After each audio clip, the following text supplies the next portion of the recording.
كان استغفار إبراهيم لأبيه إلا عن موعدة وعدها إياه فلما تبين له أنه عدو لله تبرأ منه فلما تبين له أنه عدو لله تبرأ منه صدق الله العظيم পয়েন্টটাকে তিন চারটা কথা বলি। ফিকহের কিতাবে আমরা একটা মাসআলা পড়েছি, ইতালাতুর রুকু লিল কাযিম। ইমাম সাহেব রুকুতে যাওয়ার পর টের পাচ্ছেন মসজিদের সভাপতি সাহেব মসজিদের বাইরে এখনো। যদি তাসবিহ 5 বার করা হয় তো উনি রুকু পাবেন না। ইমাম সাহেব তখন রুকুতে তাসবিহ 5 বারের জায়গায় 9 বার করতেছেন যেন সভাপতি সাহেব এসে রুকুটা পেয়ে যায়। ফুকাহারা লিখছেন ইউখাফু আলাইহি শিরক। 5 বারের তাসবিহ হলো আল্লাহর জন্য, বাকি 4 বারের তাসবিহ হলো সভাপতির জন্য। সভাপতির জন্য ওই 4 বারের তাসবিহ দ্বারা নামাজ থাকবে না, এটা শিরক হবে। ছবি, ভিডিও এগুলো সব হারাম রাজে কওল মোতাবেক। মুফতি তকি উসমানী সাহেব দামাত বরকাতুহুল আলিয়ার মতো এই সকল বিষয় যেখানে ইখতিলাফ করেন, সেই মাসআলার হাকিকত এবং তার গভীরতা এটা উলামায়ে কেরাম বুঝেন। এই কথা যদি এখন ভাস্কর্যের প্রসঙ্গে গিয়ে বলা হয়, তাহলে প্রকারান্তরে ভাস্কর্যের মাসআলাটাকে এটাকে তাফকিফ করা হয়, হালকা করা হয়, ঠিক তাহরিফ করা হবে। এটা ইতিমধ্যে আমাদের এই আকাবেরদের আমাদের এই যে আলোচনার সূত্র ধরে ইতিমধ্যে ময়দানে আমাদের বক্তারা বলা শুরু করে দিয়েছেন। কাজেই মাসআলা এটা ছবি, ভিডিও এগুলো মাসআলা তাহকিক করার ফতোয়া দেওয়ার সময় তার অনেক আছে। আগে পরে আমরা ফতোয়া দিব ইনশাআল্লাহ, আমল দারুল উলুম দেওবন্দের ফতোয়া মোতাবেকই আমরা করব। কিন্তু ভাস্কর্যের মাসআলায় যদি ছবি আর ভিডিওর ফতোয়া আনা হয়, তাহলে আনা আখাফু আলাইহি শিরক।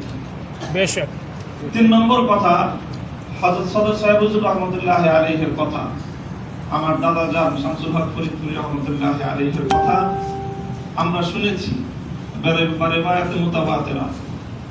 যখন আইয়ুব খানের বিরুদ্ধে তার কোরআন বিরোধী আইনের কারণে কোরআনে ইকরামের তাসাদুম হলো, শামসুল হক ফরিদপুরি রাহমাতুল্লাহি আলাইহি সেই আইন রোধ করতে পারেননি, কিন্তু তাবাররা মিন আইয়ুব। ওই সময়ে একজন দেশের প্রখ্যাত বুজুর্গ আইয়ুব খানের সাথে খোশগল্পে মেতে উঠেছিলেন, হাসি তামাশা করেছিলেন। এই জন্য হযরত শামসুল হক ফরিদপুরি রাহমাতুল্লাহি আলাইহি মৃত্যু শয্যায় শুয়েও তার চেহারা দেখেননি এবং নিজের চেহারা তাকে দেখতে দেননি। ওসিয়ত করেছেন আমার মৃত্যুর পরে যেন বুজুর্গ আমার চেহারা দেখতে না পারে।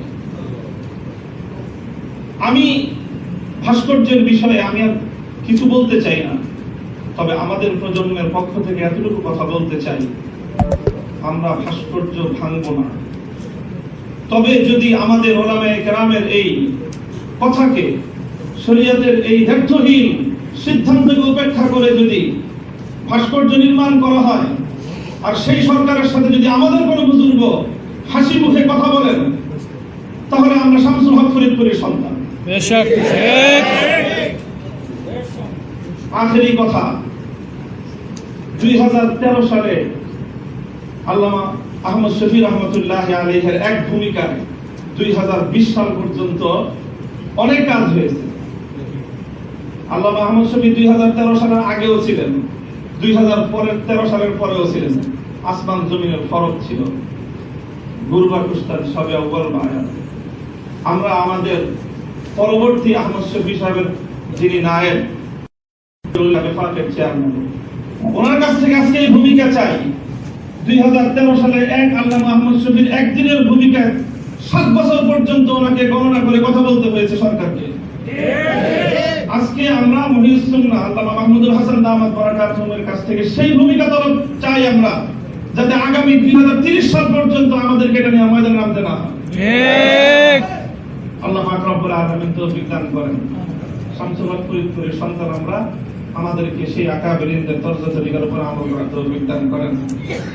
আর যদি এই সব বিষয়ে আমাদের বড়দের পক্ষ থেকে একটু একদিকে হিকমতপূর্ণ ভূমিকা তো অবশ্যই পালন করতে হবে, আরেক দিকের হিকমত যেন আমরা ভুলে না যাই।